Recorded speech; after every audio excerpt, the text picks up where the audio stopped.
Hi, everybody, and welcome. My name is Barry Merrick. I'm co-founder and CEO at Ivy. I'm the chapter chair of YPO Metro New York. And it is my absolute pleasure to introduce all of you to Joan C. Williams. Joan, welcome. How are you today? I'm very good. Just trying to turn on my video here.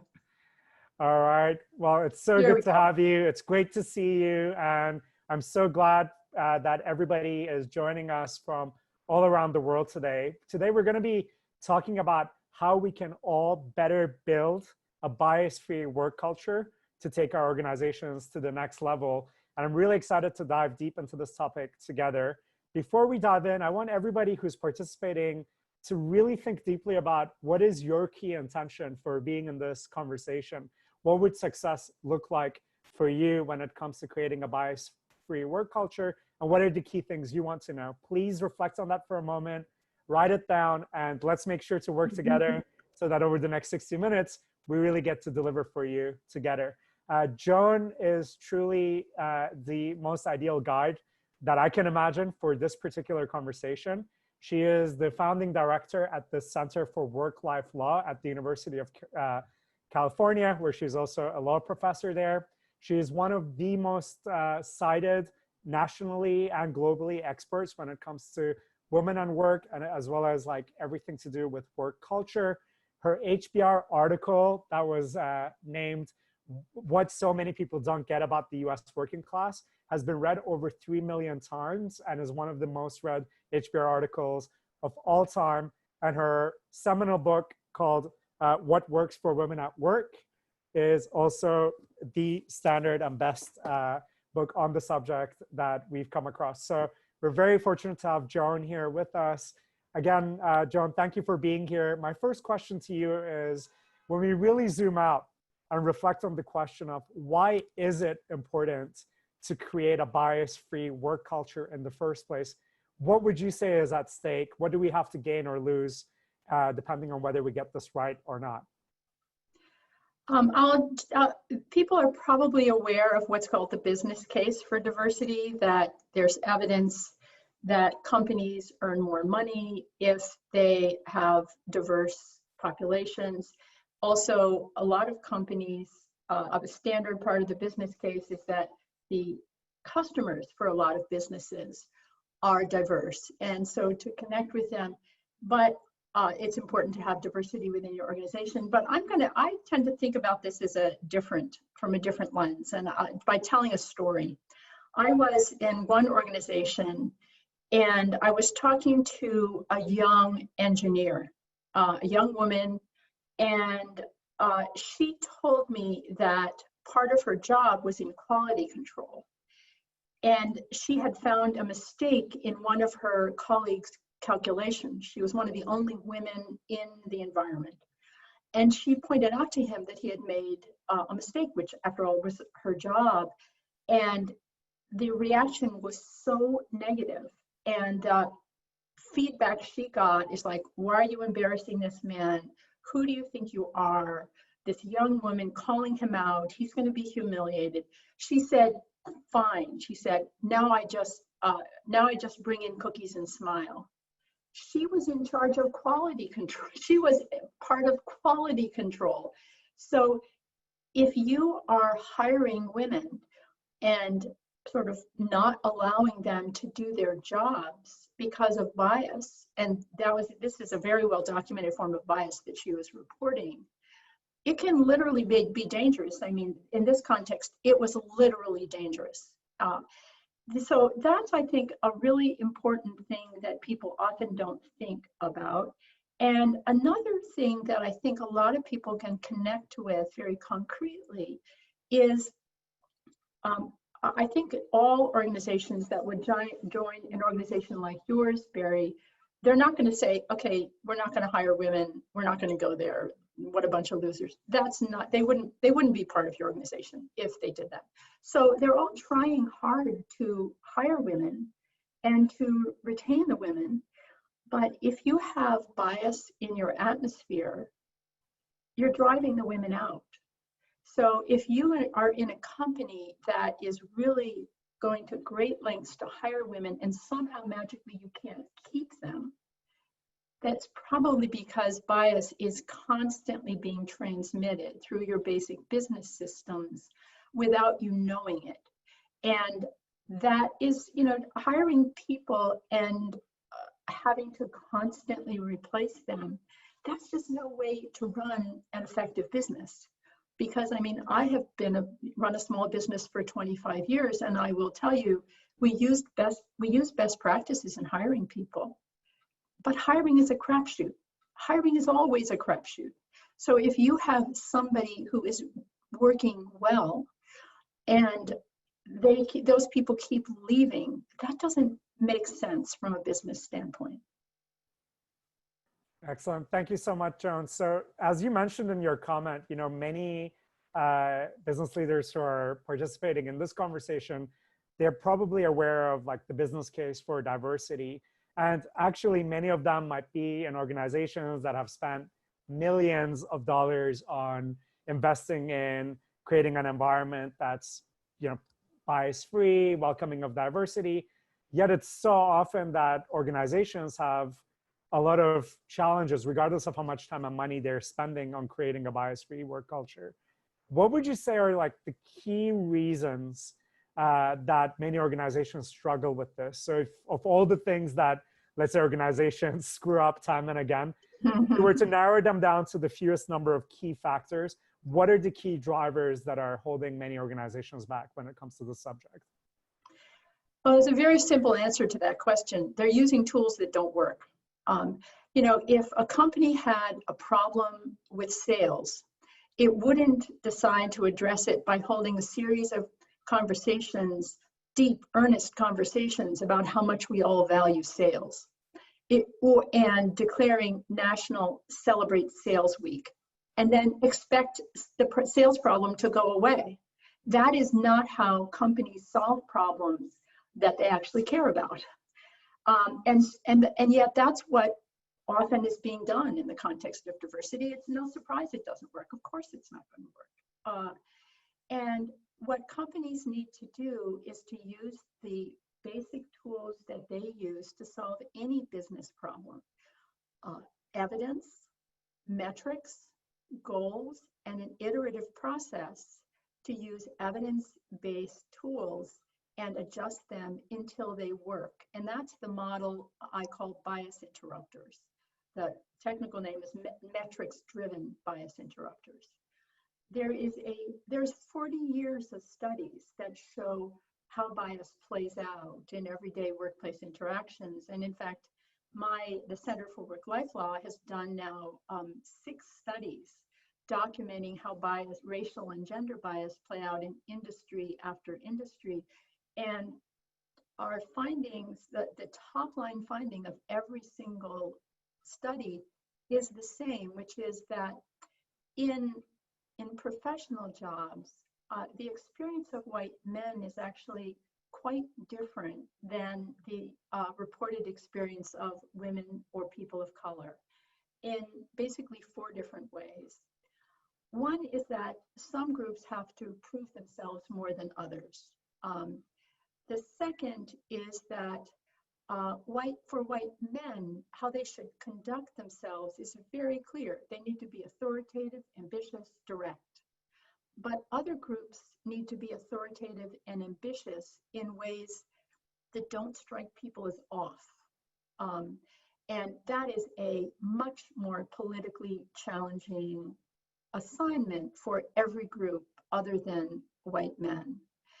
And the third is that in many of our organizations, we still define the ideal worker as someone who takes no time off for childbirth or childbearing. Well, who does that describe? It just basically describes a breadwinner married to a homemaker. So if you're not one of them, life is far more complicated. And then finally, for white men, in-group favoritism, sort of the very natural human tendency to turn to others who are like you, that operates very strongly to help white men, and it does not often help any other group. So these are very well documented patterns. And I think the moment now in the United States of realizing that racism is structural. Racism is structural in policing. It's also racism and sexism are structural, built into subtle ways into our organizations.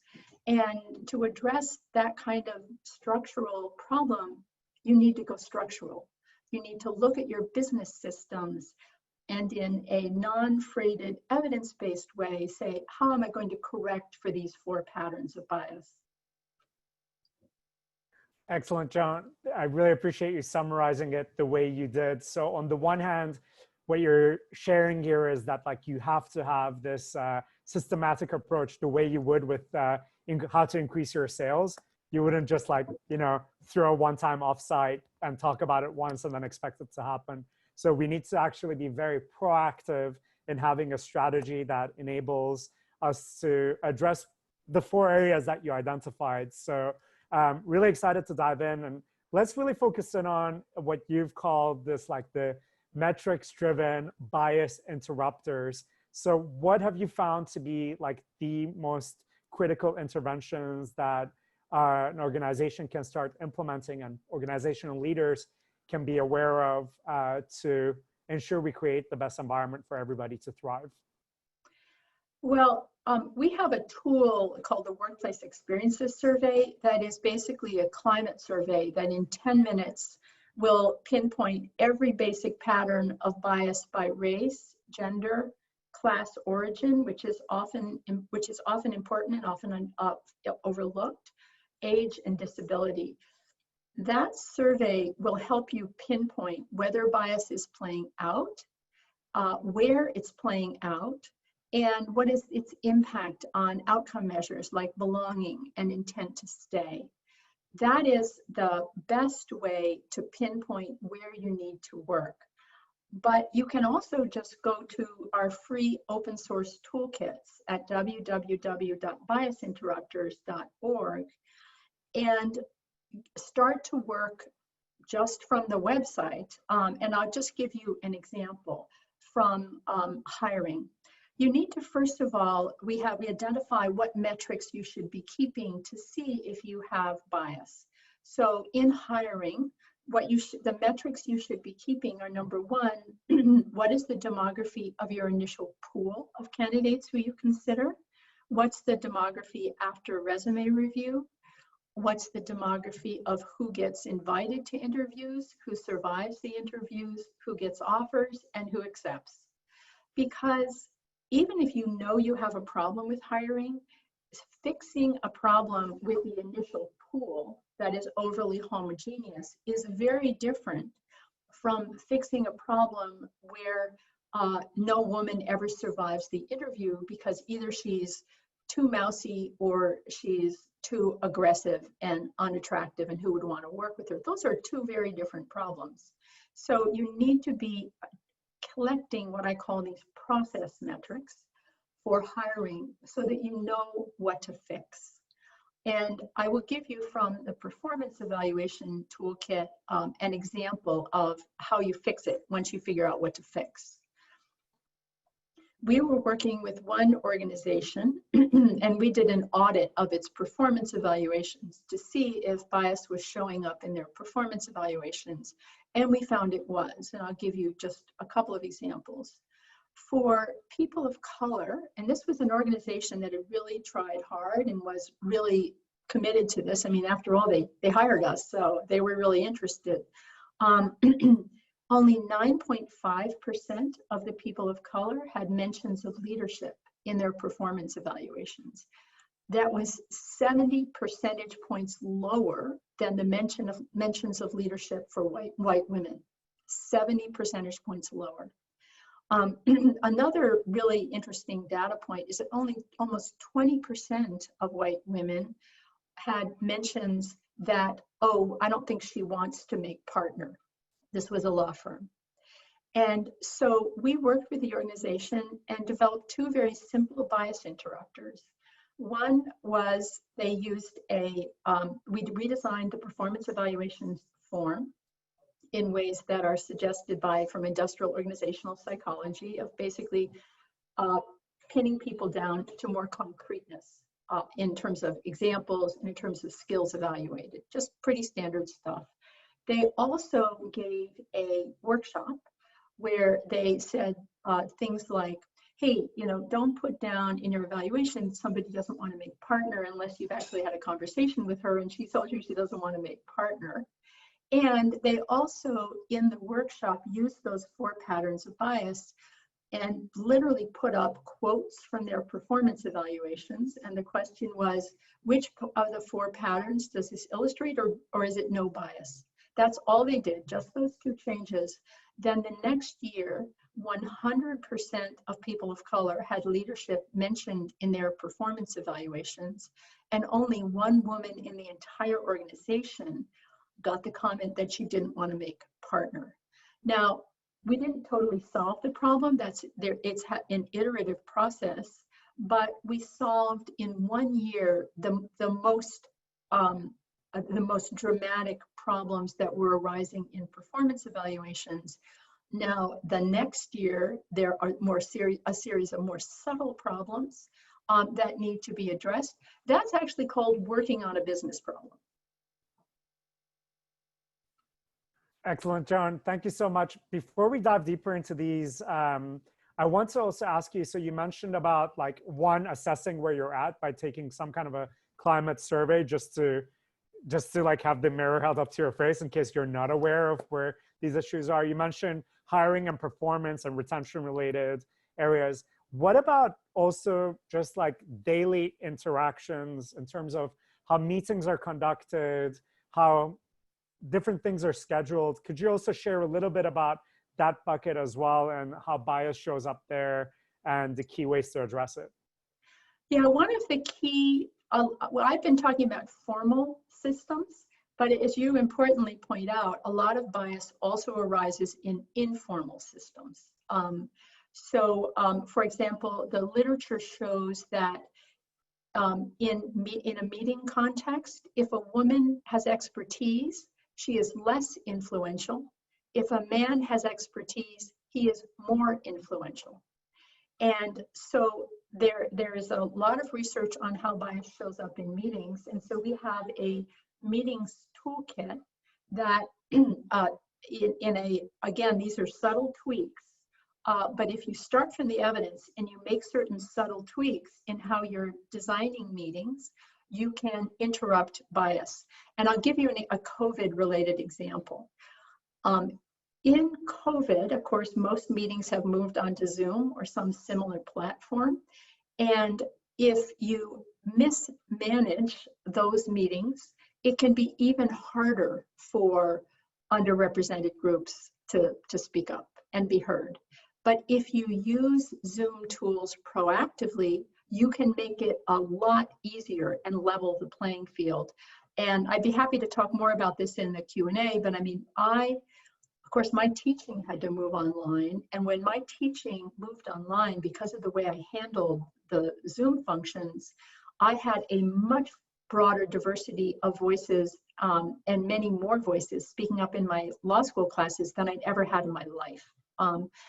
Another informal process that's really important and often forgotten is who gets access to work assignments, because often by the time performance evaluations come around, the jig is already up, because some people have gotten access kind of to the glamour work and other people haven't. And our studies show again and again that women of all races tend to do higher levels of what we often call the office housework. So everything from planning parties to administrative work, like sending up the follow-up email, taking notes, emotion work, like, oh, you do all the mentoring, you're so good at it. And then most importantly, kind of the undervalued work in any environment. You know, women are so good with small clients. Well, guess who gets paid the big bucks? People who work with big clients. So women of all races tend to do more of the office housework, and men of color and women of all races tend to get much less access to whatever's the glamour work in a given environment. And so we have developed again, full open source toolkit on the Bias Interrupters website that there's a survey, an open source free survey you can use to find out who's doing the office housework. And then there's also a protocol for figuring out what is the glamour work in your environment and who is getting it. And we're actually looking for companies who are interested in doing an assignments intervention, sort of a let us measure, use the toolkit, let us measure again. One thing I'll just mention, Barry, is there's an awful lot of climate surveys out there that are super vague. It's like, I feel included. My manager champions diversity. Those are not bad. It's not a bad thing. It doesn't give you a lot of information about, I mean, it tells you very top line whether there's a problem. The difference between those surveys and the workplace experiences surveys is that the workplace experiences survey will tell you what's causing the problem and where is it. Excellent. Thank you so much, Joan. So what I want to do now is I'm going to go a little bit deeper in these 4 areas you mentioned just in the next few minutes. And then from there, we'll dive into the audience Q&A. For everybody who has the ability to be participating live today, any questions you have, feel free to take the next 5 minutes or so to type them into the Q&A box, and we'll do our very best to get through all of them before the end of this session. So Joan, the first step you gave, taking the climate survey, I mean, you've literally created one that you believe is highly effective. We pasted the link there, and we'll share it with everybody who's also going to be watching the recording of this later. So I would say for everybody who's listening to this, first of all, I mean, take the survey. There's no reason not to. And it's around 10 minutes. So let's check that box and move on to the next area. So before we go into the hiring and performance evaluations, which I think, let's say, happen formally and they're critical, but they only happen once every so often, I want to actually go a bit deeper on the meetings area, which happens every day. Like, we'll have more meetings today, all of us, and we'll have them every day, in the coming days. So share with us, Joan, some of the critical ways you have found in meetings, and whether it's brainstorming, where it's a client meeting, what are the key ways in which to enable business leaders to empower everybody who's attending to bring their best self forward and avoid any negative impacts of biased thinking and approaches? Okay, a little bit more about how bias works so people can kind of understand the underlying logic. The good and effective man is seen as someone who's competitive, ambitious, direct, assertive. That's the go-getter. The good woman is very different. Someone who the research shows again and again, and these prescriptive stereotypes have actually increased, not decreased, in recent decades. That women are supposed to be modest, self-effacing, and nice, good team players. And so the men is very socially appropriate and highly valued for them to kind of jump in, get their ideas out, be very assertive. That's all they need to do. And when I say men, it's not so true of men of color, I have to say, although this is a gender literature. But definitely for white men, just go for it, guy. Within a very broad range. For women, the range is so much narrower, and people of color as well. So that is one of the things you're trying to correct for. Another thing you're trying to correct for is this office housework problem, that who finds a time to meet, who does all the little dinky follow-up, etc. Another problem we're trying to correct for is that if you schedule meetings at certain times, it's going to be extraordinarily difficult for people who are not breadwinners married to homemakers to attend them. Okay, so those are the basic problems. So one thing that's really important is when you schedule meetings inclusively. Not everyone is a breadwinner married to a homemaker. That's one thing. Another thing is to rotate those office housework tasks. So who takes notes, who sends the follow-up email, who finds a time to meet. Those should be rotated among either everybody or people at a certain level.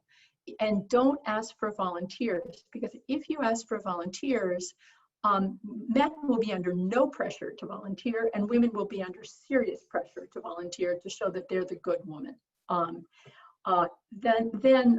In terms of actual meeting dynamics, have a policy for interruptions. Do not assume that everyone who has a good idea is going to feel equally comfortable and free with jumping in there with that good idea, because again, the workplace is just politically trickier for women and people of color than it is for white men.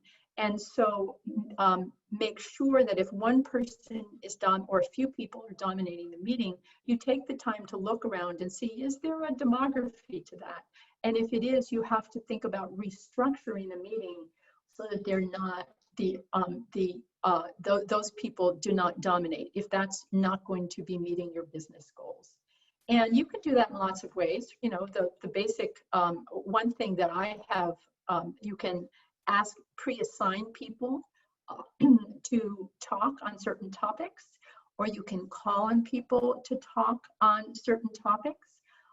You can also take the people who are dominating aside and say, you know, I so much appreciate your contributions, but you know, you're really quick on the trigger, so am I, but a lot of people aren't so quick on the trigger.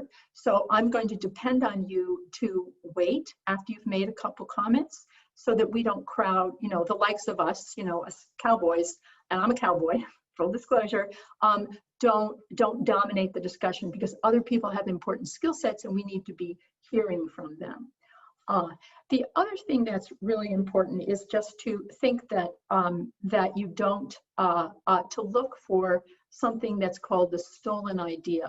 Our research shows again and again and again that women and people of color are much more likely than white men to say that other people get credit for ideas they originally offered. And when that happens, you can, this is actually from our approach to bias training, which is, again, I can talk about that in a minute. It's much more concrete than usually it is. So if you see the stolen idea happen, first of all, you should take time to notice it and then say, you know, Tim, I'm really interested in hearing how you've developed Pam's idea.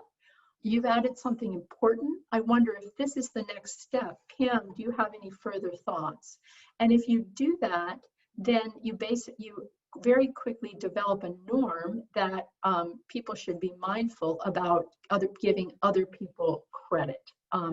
So those are just some very concrete meeting tips.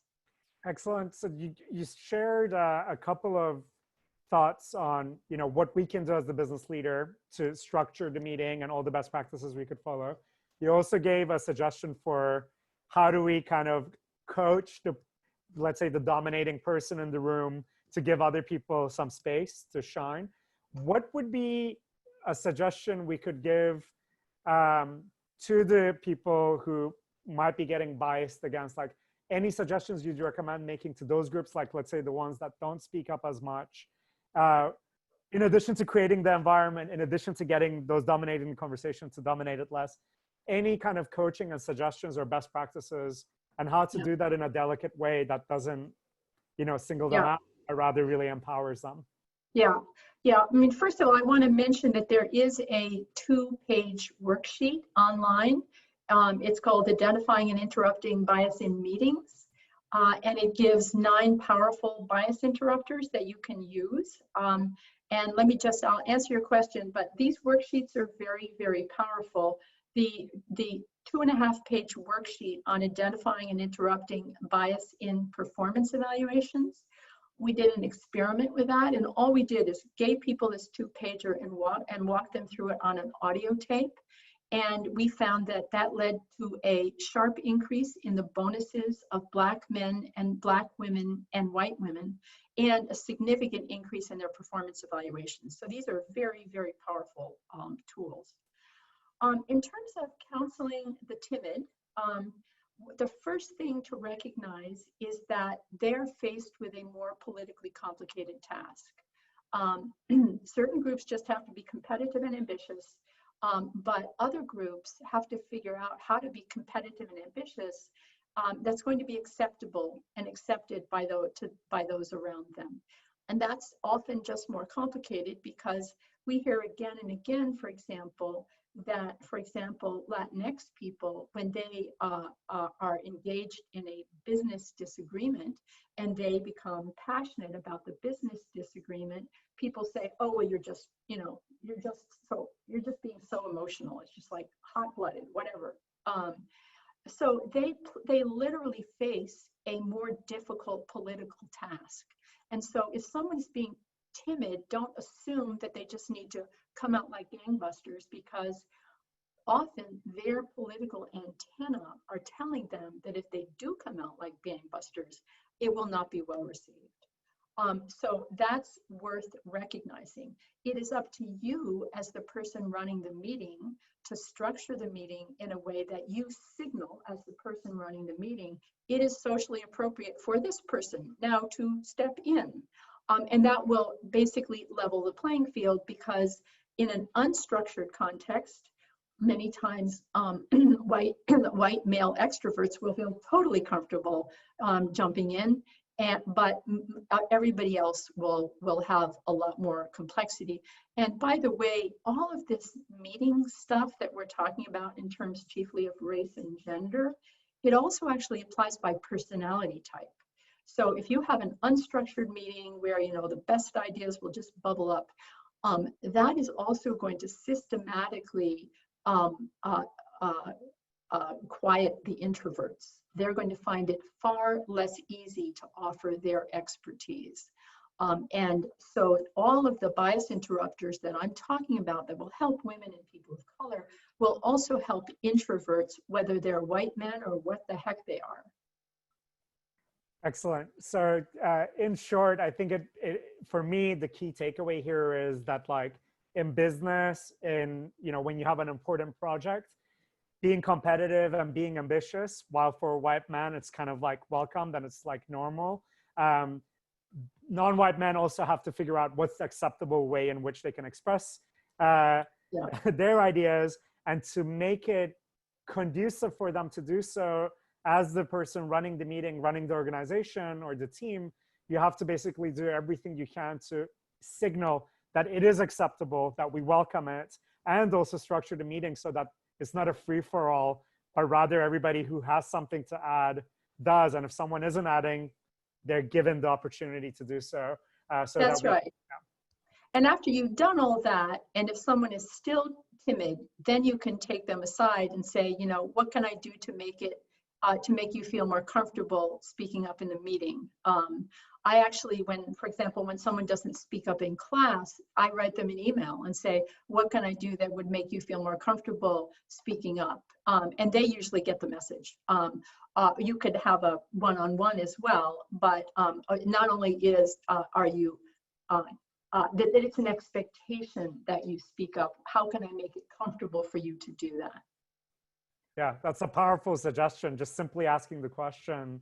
And so it communicates two things. One, I'm expecting you to, I'm encouraging you to, and two, if there is something bottlenecking them, they can also let you know, so that you can remove the obstacles in their way.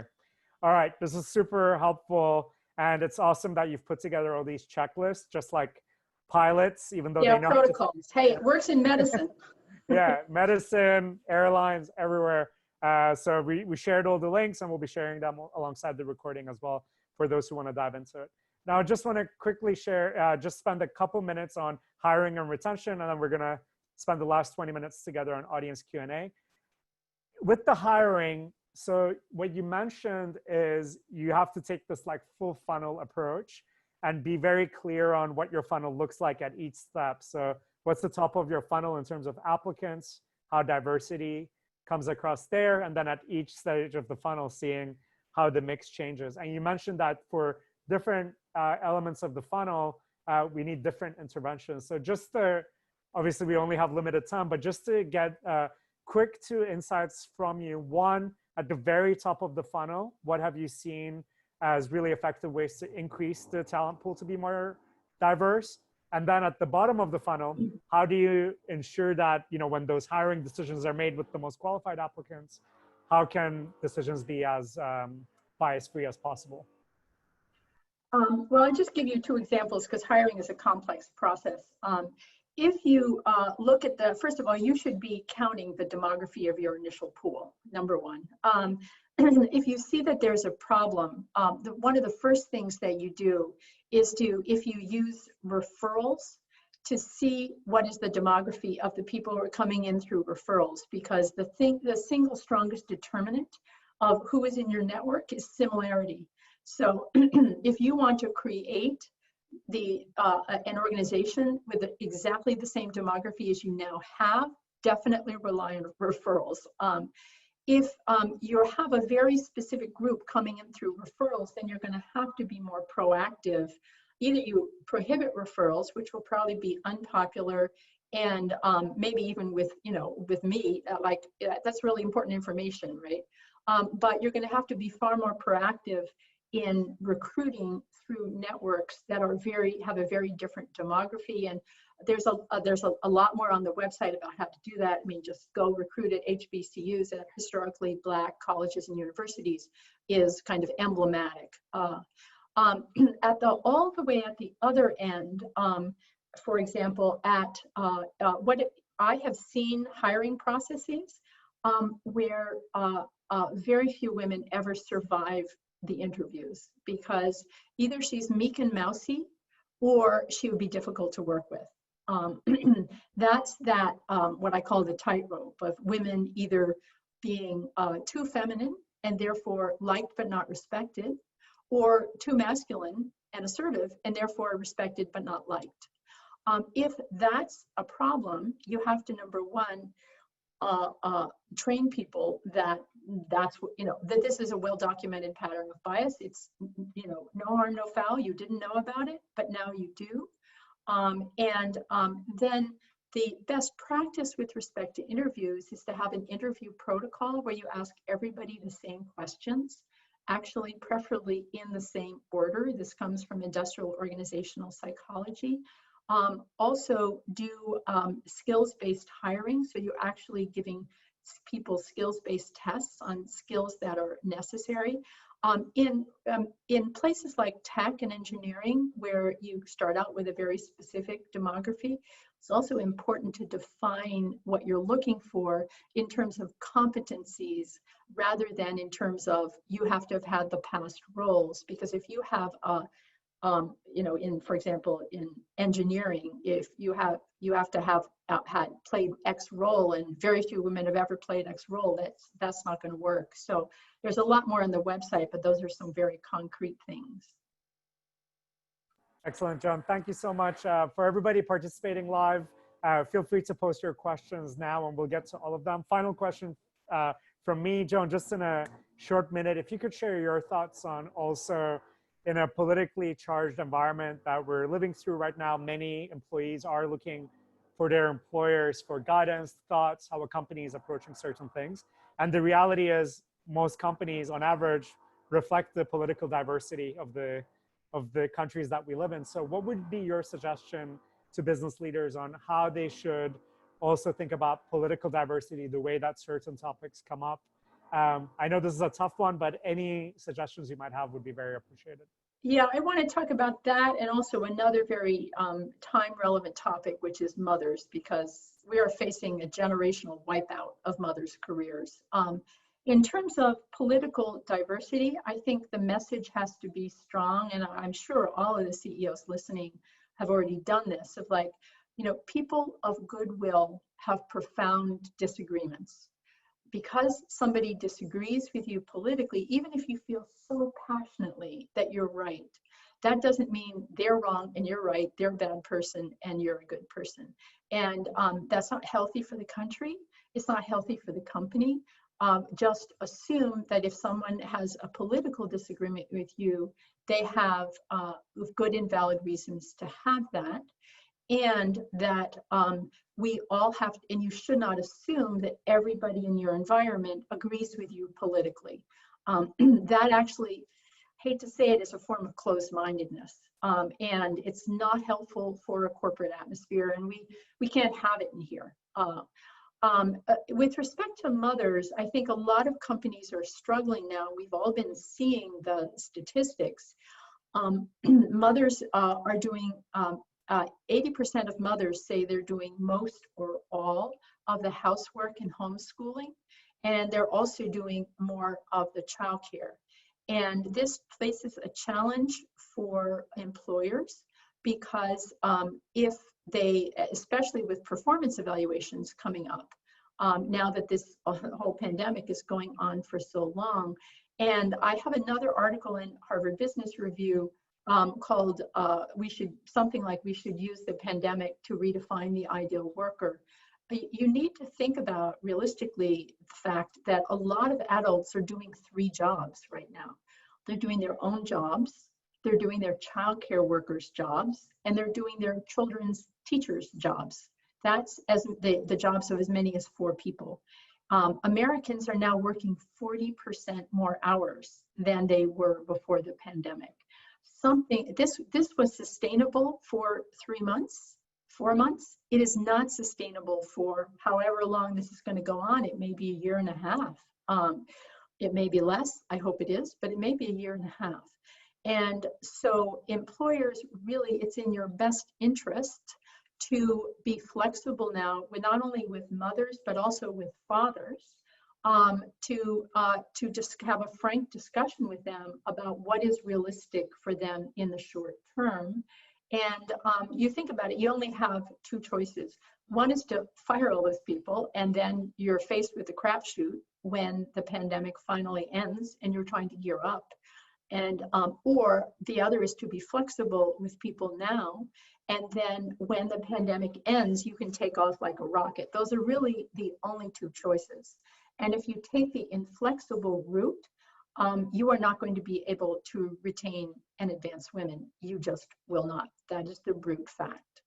And we actually run a hotline for workers who are having difficulties, and I'll just one story. This is actually a father. He was told that he would be fired if his child ever appeared on the Zoom screen with him, even for a moment. Fired. What's the point? What's the point? We're living in a new age. The good news is that 73% of executives say that remote work is working quite well. And that's pretty amazing, because what you're actually seeing as CEOs now is it's not remote work, it's crisis work. And crisis work is very different when you have people doing the jobs of 3 people. That is different from what remote work will look like in calmer times. Excellent. Thank you so much. Really appreciate you drawing attention to the fact that, like, when it comes to bias, we also have to be really mindful of what are the other jobs that my employees need to do, like who's looking after kids, who's got, maybe elderly parents, whatever it may be, being aware of that, communicating, and just making sure to be flexible as required, and obviously being proactive and asking those questions as a business leader is going to make it more likely for your colleagues to share those things with you than just expecting them to, ask you for that out of the blue. So thank you so much, Joan. I'm going to dive in here to the audience questions. The first one is from Greg Lemcole, who asks, is there any danger of bias in hiring using skill-based testing? If you design your skill-based testing so that it's actually testing the skills needed in the job, then you have to ask, first of all, that's a good way to hire. That's a good way to hire. I think what the questioner is getting at is if you define those skills as precisely the skills you need in that job, and think about that in a very narrow way, particularly in some engineering fields, you're going to bleach out a lot of people, both by race and by gender. And you may need to open the lens up and be testing for competencies rather than hyper-specific skills. It's a super, super good question. Excellent. Thank you so much, Joan. Next question is as follows. Hiring diverse candidates very often requires more time to fill a role. Have you seen any creative ways organizations can speed up this process or develop a stopgap until the role is filled with a diverse candidate? Well, of course, one of the things that you can do if you use recruiters is basically tell them, I don't want to see a slate unless it has, and the research shows that a slate of white men and one non-white man is not going to make much difference. You have to have at least two people by, women or people of color and people of color in order really to make a difference. But I mean, I think that if it does take longer to fill a role, I would just urge people to think about the fact that hiring the same group of people, again, it's kind of, this is one of these short-term versus long-term things. Short-term pain for long-term gain. Well-managed diverse teams, they're more innovative than homogeneous teams. They're more productive than homogeneous teams. So, I mean, believe me, I've been there. This is a real problem, but I think the best advice is you just got to hang tough and think long term. Excellent. That ratio you mentioned is 2 to 1. So for every non-diverse candidate you're generating, you should look through. No, it's not. It's thank you for correcting that. It's just there are experiments that show if you have, for example, a slate with one person of color, that does not have a lot of impact on ultimately who's chosen. But if you have a slate with two people of color, that has much more likely to have an impact. And there's studies, if I remember correctly, on that, both by race and by gender. Excellent. Thanks so much, Joan. Next one is from Nisar Parak, who asks, do the challenges women and minorities currently face in the workplace have strong similarities to the challenges they faced 10 to 20 years ago, or have the types of biases potentially changed? The reason I wrote What Works for Women at Work, the evidence-based advice book that I wrote with my daughter, is that that was published in 2014, and I was still dealing with the same kinds of things that I saw when I entered the workforce, not to depress you, in 1982. These four patterns, some of them have actually gotten stronger in recent decades. Some of them have attenuated a bit, but some of them have gotten stronger. So, I mean, when I entered the workforce, I mean, I'm a lady of a certain age, so I was literally told that any woman worth her salt could deal with sexual harassment, and if she couldn't, she didn't belong in the workplace. That's not a thing anymore. So particularly with sexual harassment, norms have changed. When I entered the workforce, it was, again, that attitude. It's like, oh, boys will be boys. That's certainly changed. But these more subtle patterns of bias, oh my God, they're hard to change. Thanks so much, Joan. Next question is as follows.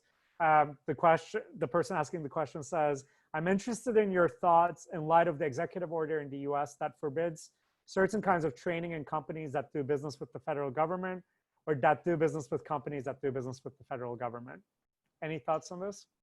I haven't studied the executive order yet, but in my view, if you are giving an evidence-based training rather than a sort of sensitivity, guilt-trippy training, you should not have any problem. I mean, for example, we have developed a different approach to bias training. The kind of standard approach is often based on the implicit association test, and it talks about the cognitive bases of bias. The cognitive bases of bias are super interesting, but they actually are not, knowing them is not very helpful in helping people spot bias on the ground in their own workplaces. And so what our approach does is provides the evidence, which after all, it's just evidence. It is what it is. And then says, then what I've done for the last 15 years is studied particularly how bias plays out in a given workplace. For example, this stolen idea, other people get credit for an idea originally offered. And so in our approach, we just say, okay, you just saw it, the stolen idea.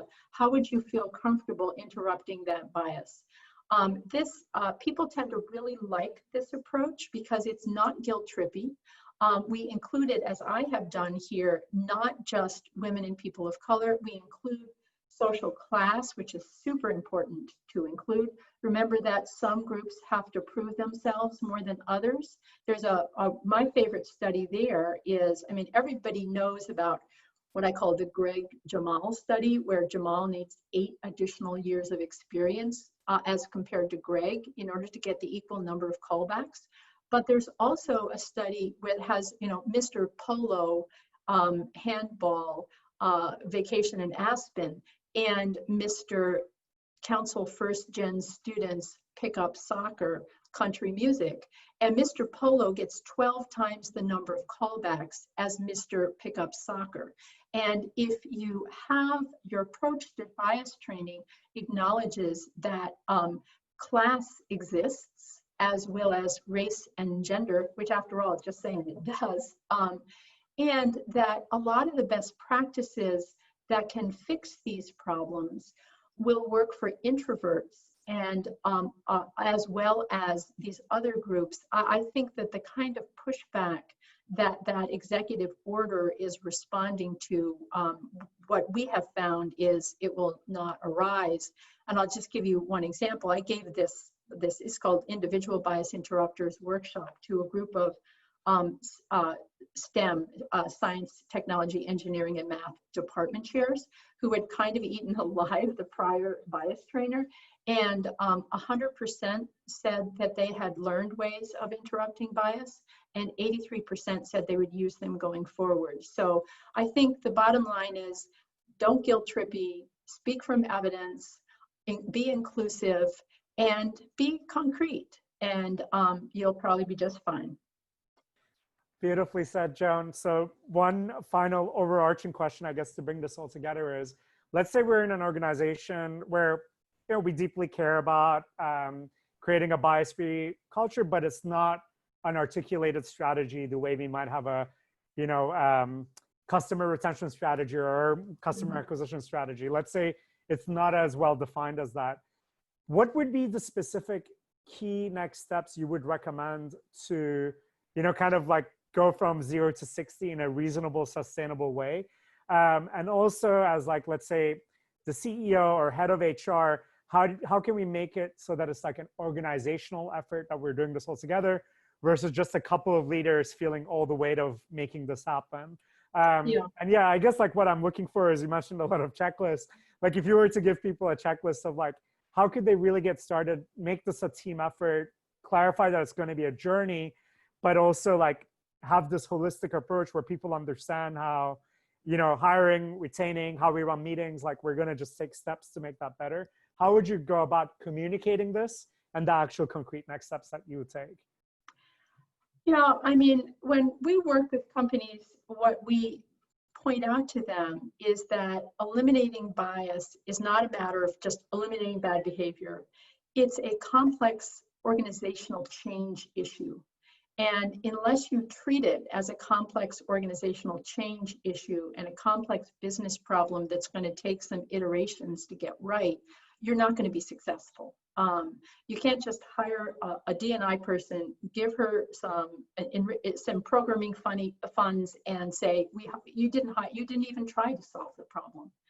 And so, I mean, the most rigorous way is to, you know, use a survey that actually pinpoints whether there is a problem, maybe there isn't, and where it's playing out, and then uses the bias interrupters tools to interrupt the bias. But I would say for people who just want to do one next step, go online, get the performance evaluations, in identifying and interrupting bias worksheet, hand it out, talk people through it, say these are the common forms of bias in performance evaluations, bad things happen to good people, we're all good people, just thought you'd want to know this data, and then measure before and after to see if you see concrete results, and then keep to it. This is a complex organizational change issue.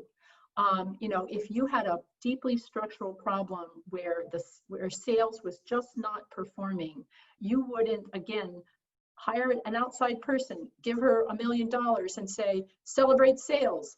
That's called that's not called not working on sales. Either you want to work on this or you don't. But if you want to work on this, you got to work on it with evidence. You've got to work on it with an iterative process, because that's the way organizations work. Excellent. And going back to what you shared before, also not in a way that guilt trips people, but rather empowers them in a positive way, given the amazing positive outcomes that an organization can derive from this. This was so valuable, Joan. Very final thing I want to ask you is, what can our community do to best support you and the work that you do? How can we best engage with you as next steps? And if you have a final word of wisdom for everybody to close this out with, we'd love to hear that as well. Well, thank you for asking. We are seeking to work with companies who are willing to implement part or all of one of our toolkits, and just very simply, let us measure before and after. And ideally, work with us over a period of years. So we make one intervention, see how we've done, and then take the next, tweak it, or take the next step. And we are working with organizations, and we're seeking more partners, because we do, as I've mentioned it, have some concrete early evidence. I mean, our tagline is small changes, big effects. That's what bias interrupters are. And as you've heard, we're already beginning to develop evidence that it's true. If you make small evidence-based changes, they can have big effects. But we're an evidence-based crew. I mean, we're STEM girls. So we want the evidence, and if you can be thought partners with us and organizational partners to help us develop this evidence, not only can you nail the bias problem for your organization, you can really help change the world by developing a new DEI playbook. Excellent, Joan. Thank you so much. We will be sharing this recording transcript as well as key learning notes from this conversation with everyone, so that they can, you know, share it with their colleagues and organizations, because the way you articulated a lot of this is truly invaluable, and hopefully it can get everybody inspired to take the next steps. Thank you for creating all of the resources you mentioned as well. We'll be linking to all of them. And finally, thank you for spending this hour with us. It was truly invaluable. And I do deeply believe you're doing, you know, organization-changing, life-changing work here. So I'll be endeavoring to live closer in accordance to all the best practices you gave. And I'm sure everybody else who participated will be as well. So thank you again, Joan, and hope to see you again soon. Thank you. I really enjoyed it. And thanks for all your great questions. My pleasure. Thank you. And thank you, everybody, for joining us. See you all again very soon. Take care. Take care, Joan. Bye. Bye-bye.